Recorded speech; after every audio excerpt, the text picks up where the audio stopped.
ต้นไม้มโหฬารนะโอ้มีน้ำก็นี่โอ้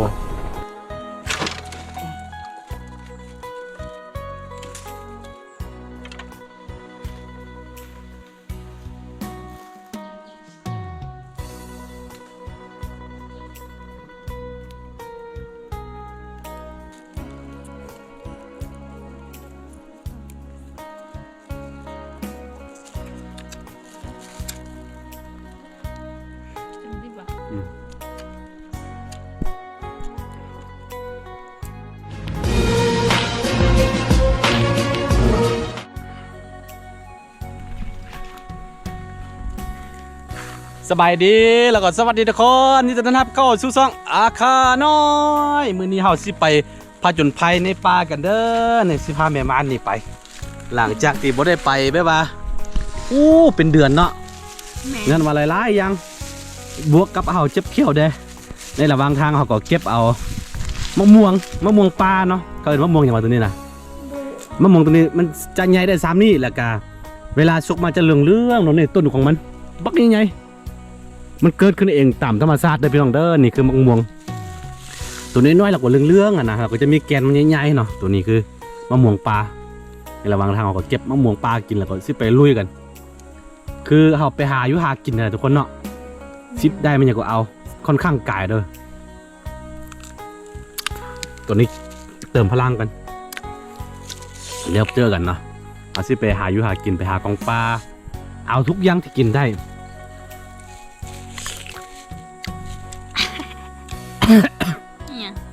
อ๋อส้ม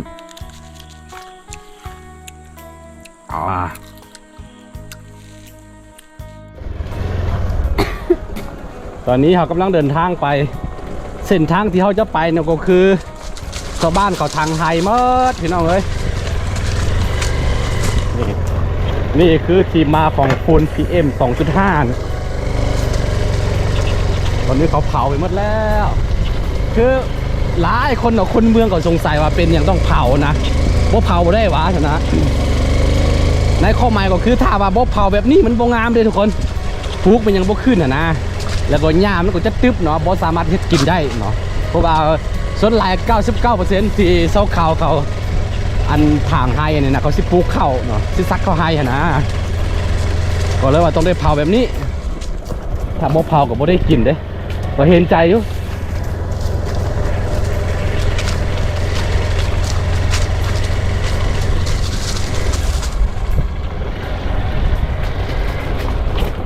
เส้นทางที่เขาไปนี่บ่มีบ้านคนเลยพี่น้องเด้อจะเป็นป่า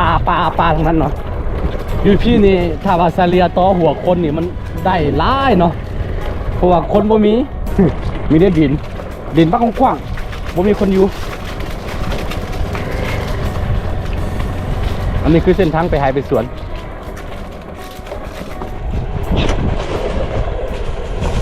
เส้นทางก็ประมาณนี้พี่น้องเอ้ยนะอันตรายขาขึ้นลำบากนิดนึงคือช่วงนี้เป็นฤดูแห้งฤดูแล้งเนาะแล้วก็มันมีใบไม้ร่นนะโอกาสที่เราสิ้นลมก็เป็นไปได้เพราะฉะนั้นเราต้องไปช้าๆแล้วก็ชัดๆโอ้โหแม่เจ้า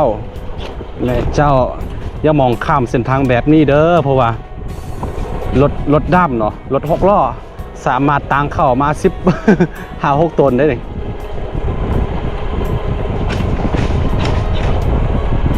เวลาลมแห้งก็จะให้ต้นไม้ล้มลงมาแบบนี้เพราะฉะนั้นเวลาเราต้องได้ก้มหัวก้มหัวต้องให้รถ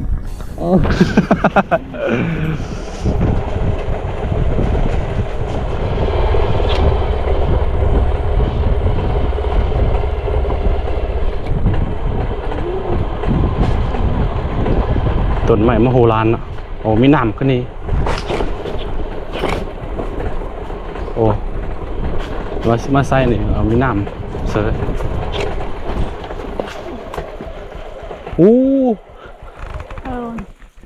น้ำดินสไลด์มาหมดเนาะเส้นทางลำบากพี่น้องเอ้ยอันตรายแต่นี่มีเสาคูแล้วก็ยาน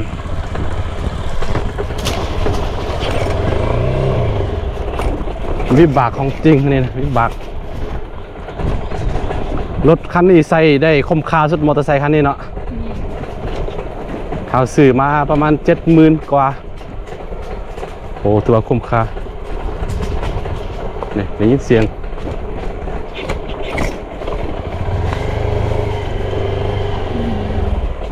นี่คือเส้นทางไปทำมาหากินคือมื้อนี้ตั้งใจมาไกลๆมาหาอยู่หากิน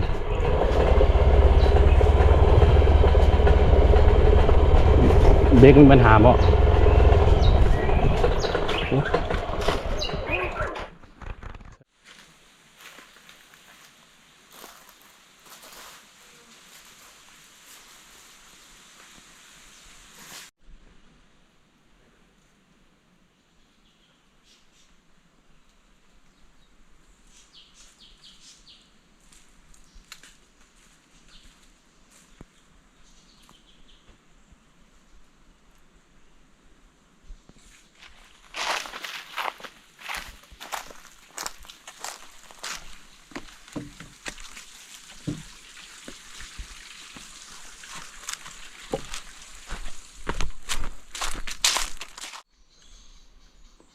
คือตอนนี้เราเข้ามา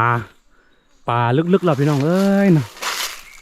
มาหาอยู่หากินกับประมาณนี้เป็นยังไง ย่างมาไก่เลย ยังมาไก่เอารถมาแล้วก็เอารถปะไว้เนาะแล้วย่างเข้ามาอีกเห็นอันเขาปาดไม้บักหลายๆนะตะกี้เนาะไม้ใหญ่ๆนี่ต่ำลงบักหลายๆเสียดายเอาสิฮะพอดีเขามาสวยแล้วเนาะหิวข้าวแรงข้าวเที่ยงแล้วต้องดังไฟหาของกินแล้วก็ที่ดังไฟกินข้าวกันพี่น้องหิวข้าว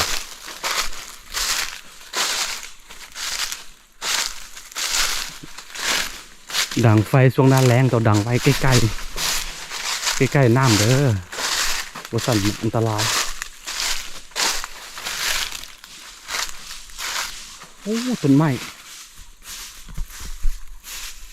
โอ้ยมีแต่ต้นไม้ใหญ่ๆทั้งนั้นพี่น้องอ้าวน้ำโมมีอ่ะ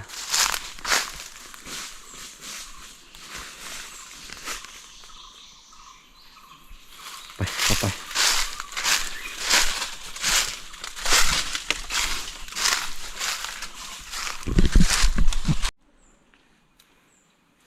ทุกคนปัญหาของเขาตอนนี้คือเขามาไกลเกินไปแล้วก็รู้สึกว่าหิวข้าวแห้งเพราะฉะนั้นเขาต้องหามีอย่างกินก่อนเนาะอุ่นท้องก่อนมีอันนี้พักอย่างสักครู่ บูซื้อเลย มันจะหอมๆเนาะ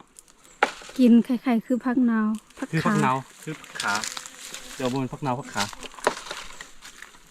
กินดิบได้เลยเราสิกินดิบเลยหิวแห้งโอ้พี่น้องเอ้ยหิวอีกนี้ปั่นข้าวก็พี่ก็กระไร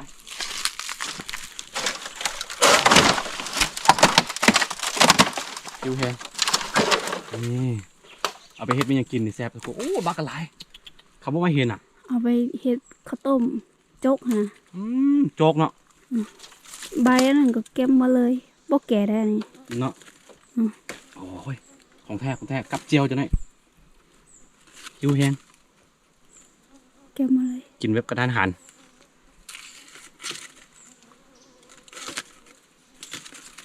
ฮักกิ้งอันนั้นมาเลยนะ โอเคเดี๋ยวมันก็สิปรุงยอดขึ้นมาใหม่มาไก่เติบมื้อนี้นะอ๋อพี่น้อง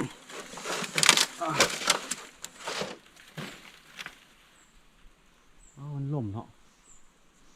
มาทำนี่สิอันนั้นบ่แม่นนะ บ่แม่น ฮะ บ่แม่น โอเคแต่ทำนี่พี่น้องโอ้ยตก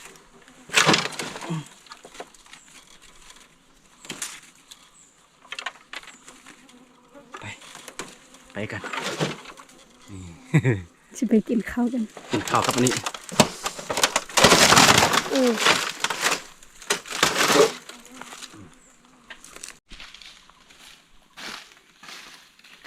ตอนนี้คือข้าน้อยไปตัดใบตองเกียมที่กินข้าว กินข้าวแบบซัวข้าวกันหิวแฮะหิวหนูหิว บ่ได้เกียมของกินอหย่างมา เพราะว่าคนอาคาถือว่าเนี่ยก็เวลาไปปลาบ่ บ่เอา บ่เอาของกินนะไม่ได้ห่อข้าวเนาะถ้าว่าเอาของกินมานี่คือสิแบบบ่ได้อีหยังหั้นนะเขาก็เลยบ่ได้เกี่ยมมา แล้วก็มื้อนี้คือบ่ได้หยังแท้ๆ ก็เลยว่าสิกินข้าวกับอันนี้นี่ยอดแม่งบูว่าเอิ้นอะไรนะแต่ว่ากินมันคล้ายๆคือผักขาผักเน่าหั่นนะทุกคนแซ่บได้นี่นะให้หนัง น้ำไฟกัน ดังไฟ เตี้ยนะกัน ดังไฟอีหิวข้าวสิตายแล้วเดี๋ยวนี้ แห้งเนาะ โอ้ยหิว หิว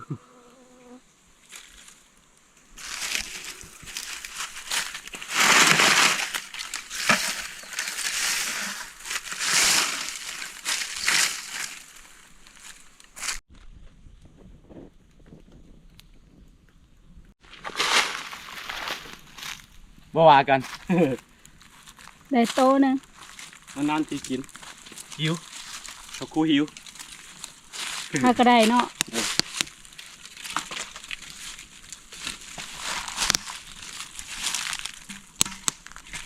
โอ้ไฟมันแรง เผาอย่างนี้เลยกินเลยงั้นออกทานนิดหนึ่งก่อน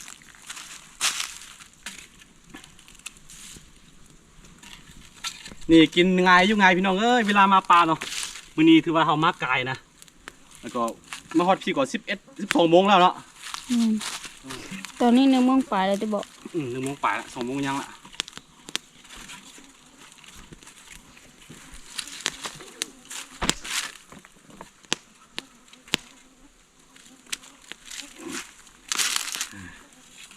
กินง่ายๆเคสที่เฮาอยู่จุดนี้มันก็จะเป็นแบบว่าปลาเนาะ ปลาแก ปลาแก่ๆเป็น1,000 ปีวันละปี400-500 ปีมันบ่มีผู้ใดมารบกวนแล้วก็หามารบกวนช่วงนี้แหละ 4-5 ปีมานี่เนาะไปหมด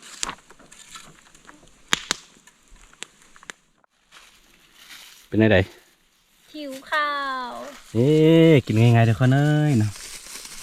อันนี้คือมะเขือพวงแล้วก็นกน้อยตัวนึงแล้วก็ผักเมื่อกี้เขาเก็บมานี่ผักเนาผักเนาเนี่ยตระกูลเดี๋ยวก็ผักเนาจะมีรสจะแบบหอมจะว่าหอมกับบ่แม่นจะว่า แซ่บกว่าแต่ว่ารสไม่อยากก็กินมันน่ะคือกันเลยคืออ ม กับผักขา ตอนนี้ต้องเล็งกินข้าวไว้ๆแล้วก็เขาสิไปหาอาหารว่าเดี๋ยวมันสิหนีมัดไปหานกได้ไปหามันอย่างเดียวเนาะ อืมกินข้าวอยู่ป่าพี่น้องเอ้ยกินอย่างก็แซ่บ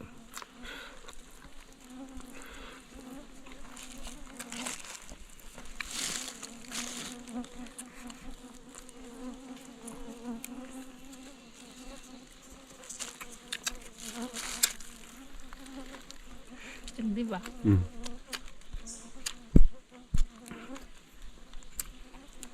บ่เคยกินดิบจักเทื่อ แซ่บทุก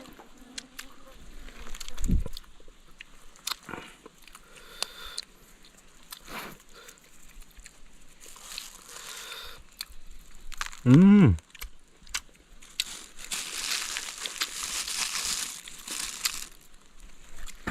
นี่แหละครับว่าเพราะคนเราอายุเขาเลข3แล้วไม่ว่าเบิ้งทุกอย่างไม่ว่ากลายเป็นไม่ว่าความหมายใดอะนะต้องการความสงบต้องการแบบนี้หลายกว่าหลายๆคนเนาะแต่ว่ามันก็ออกจากแบบว่าระบบที่สังคมวางไว้มันบ่ได้หลายๆคนเขาก็โชคดีถือว่าเขาก็พอใจในแบบนี้แหละเนาะทุกมือเนี่ยก็มีความสุขดีแล้ว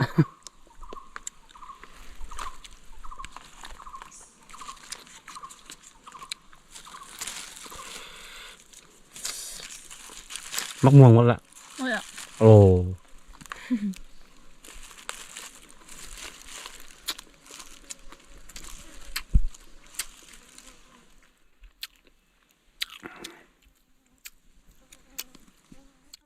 ฮะ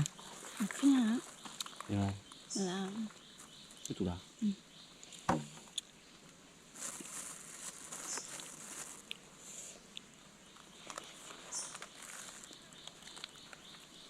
นี่ขึ้นขึ้นมา ย้ำเลย โอ้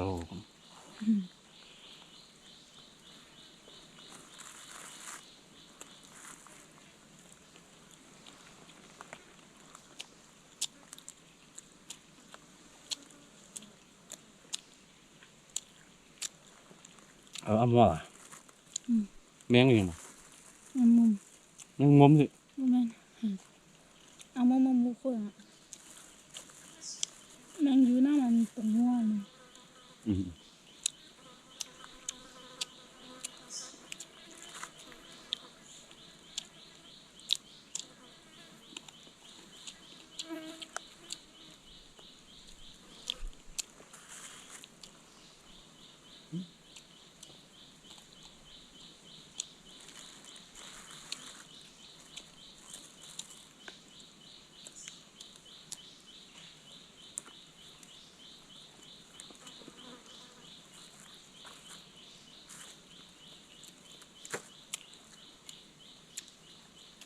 จริง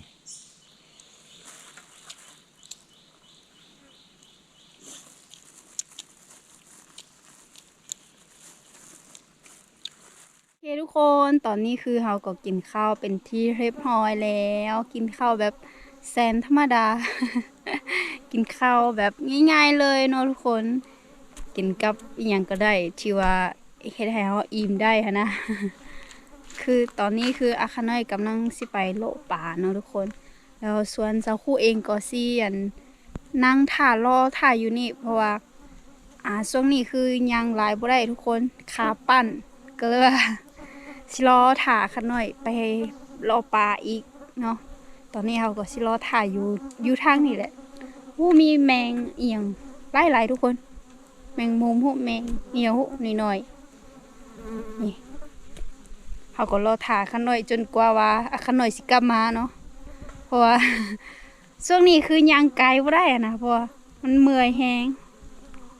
ว่าสิให้คันหน่อยมาคนเดียวเราก็แบบบ่อยากมานะสีหน้าคือบ่อยากมานะทุกคนก็เลยว่าต้องได้มานำแล้วแหละ มานำเพื่อแบบว่าเป็นหมูแล้วนะมาเป็นหมูมาเป็นเพื่อนสิไปคนเดียวก็ย่านแบบว่าเราบ่อยากไปอหยังนะก็เลยมาเป็นหมู ตอนนี้เราก็แบบเฝ้าเพิ่นกลับมาอีกครั้งหนึงเนาะตอนนี้ก็ซีท่าอยู่นี่แหละทุกคนโอเคคลิปนี้ก็เป็นคลิปแบบบ้านๆเนาะที่ว่าเราบ่ได้เข้ามาป่าโดนแต่ว่ามื้อนี้คือเราเข้ามาป่าแล้วก็กินข้าวก็ถือว่าแซ่บหลายเนาะทุกคน เพราะว่ากินข้าวอยู่ป่าเจ้าแซ่บกว่ากินข้าวอยู่เฮือนว่าซั่นเด้เพิ่นว่าประมาณนี้เนาะ ถ้าใครมักคลิปนี้ก็อย่าลืมทุกคนกดไลค์กดแชร์กดติดตามเพื่อเป็นกำลังใจให้เราเด้อต่อไปเราก็สิถ่ายคลิปให้ทุกคนสิอัปเดตทุกๆการเคลื่อนไหวของเราให้ทุกคนได้ชมกันเรื่อยๆเนาะสบายดีบ๊ายบาย